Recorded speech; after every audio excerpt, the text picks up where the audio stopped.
Hey friends, happy Wednesday and happy midweek. Thanks for joining with us tonight. And I just want to start off by saying this. I hope that you guys are doing well. I want to start off by saying that because I know that this time of year with the holidays and everything, it just seems like life can just go crazy sometimes, doesn't it? It just feels like the pressures of everything around us, financial, emotional, relational, it can just be super stressful.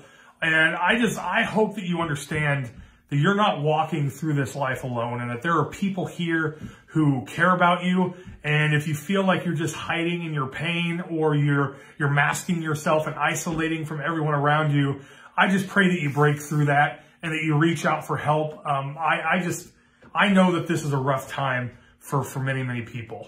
And I don't know the circumstance, and that's okay. I don't have to. But what I want you to understand is that you are simply not alone. There's a God who loves you, a God who's crazy about you, and there are people in your life, if you look close enough, you will find people in your life that desperately care about you, and they want to see you well too. And I just want to extend that invitation to you as we start our midweek this evening, that if you need any help at all, if you need some time to talk, or you need a friend to bounce some things off of, or you're just walking through a season of doubt and loneliness, please don't hesitate to reach out, because we want to make the holidays special for you too. And we know that this time of year can be awfully rough on many, many people. So please extend an invitation to invite us into your story, and we will gladly jump into that with you, and know that we care and we are so glad that you are a part of our church family. And so tonight, as we begin midweek, last week we started a new series called At the Movies Christmas Edition. And if you haven't checked that out, go, because I talk about my favorite movie of the Christmas season, and that's Home Alone. Probably one of the best classics of all time. Now this one, I don't like to admit that I love this movie, but I really do, because it's kind of one of those really like weird, stupid, kind of funny, just silly movies.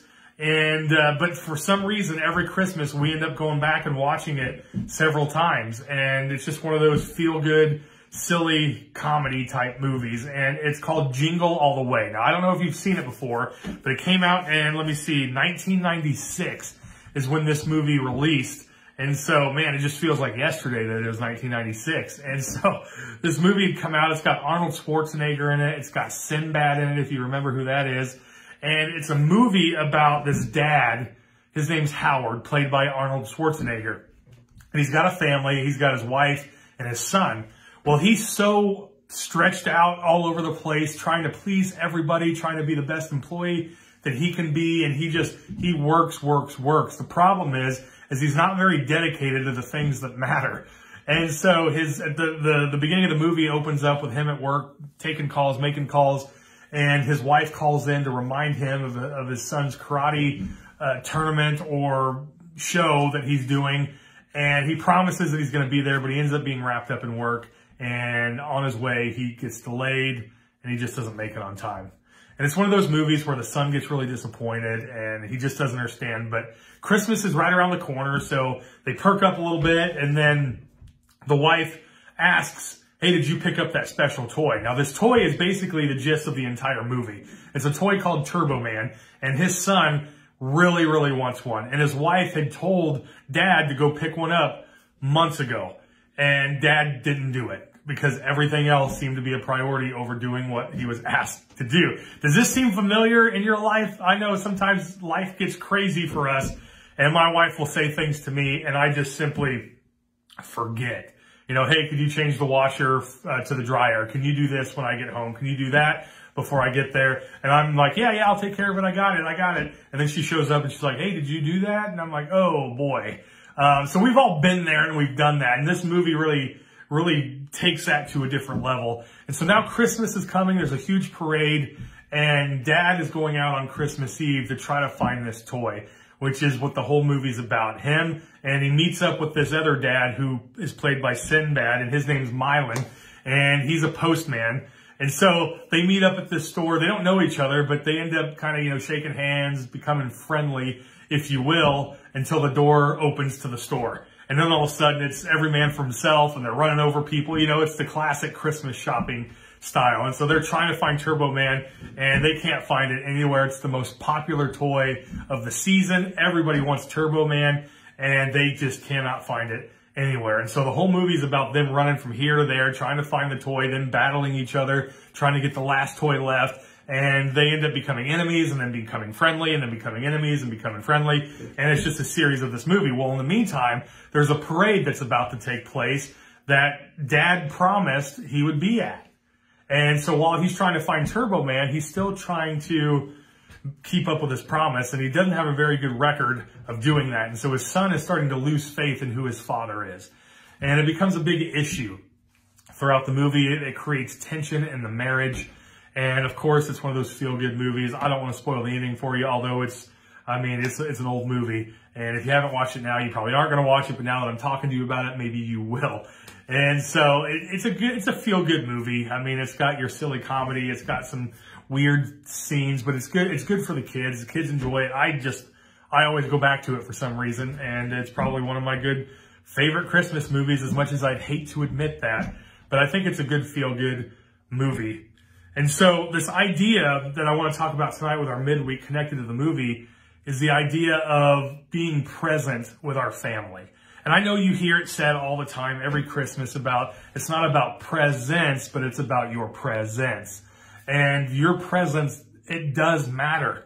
It does matter. And I think sometimes we get lost in the little details of Christmas about trying to find the perfect gift, trying to find the right gift, trying to spend the same amount of money on everybody we're buying for, and trying to make them feel good about it, but trying to make sure our bank account isn't hurting too much by the end of it.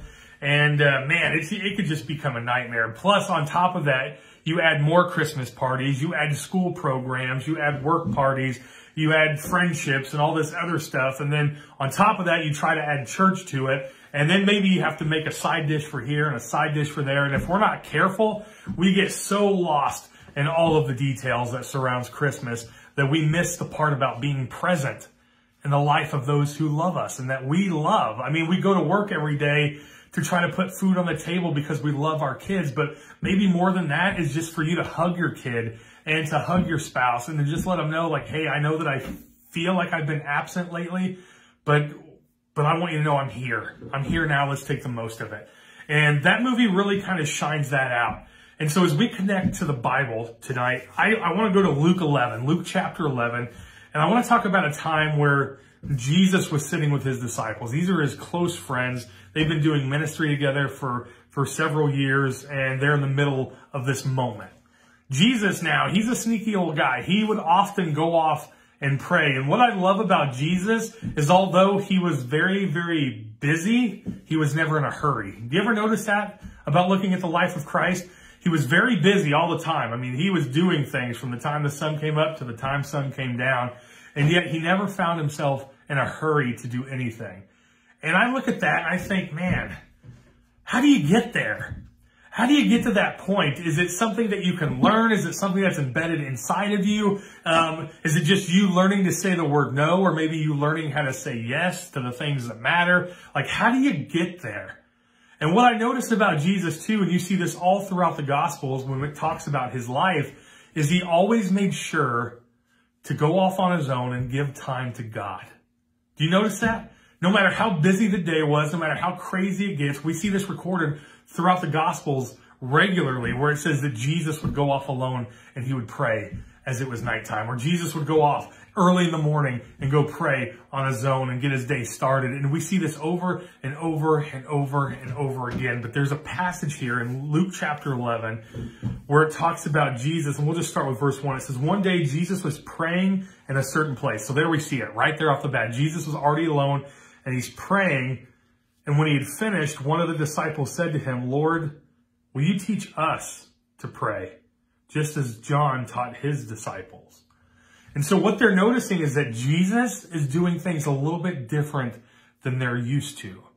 Jesus is doing something that just almost seems like an intimate, personal relationship with Christ, now, or with God, with the Father.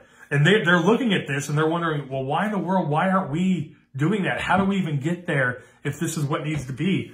And so they ask Jesus, hey, would you teach us how to pray?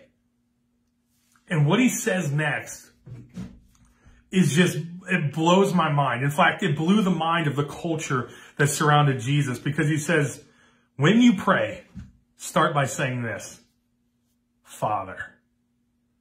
Now, I know that in our English text, we get this Father, but what we don't realize is the significance of the word that he uses, right? He uses this Arabic word that's Abba, which translate, the only way we can know to translate this, the best translation we have for this word is daddy.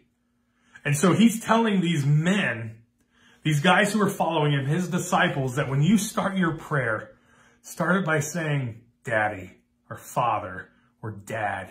Whatever that connection and that means something to you. And this was completely foreign to them because in Jewish culture, like you go to a place to experience the presence of God. You didn't pray like he's teaching. And so he's breaking down this, he's breaking down this culture that surrounds them, and where they seem to be in a mindset of what prayer looked like, Jesus flips it on its head and he says, no, this way you start by saying this, hey, Dad, Father, our Father.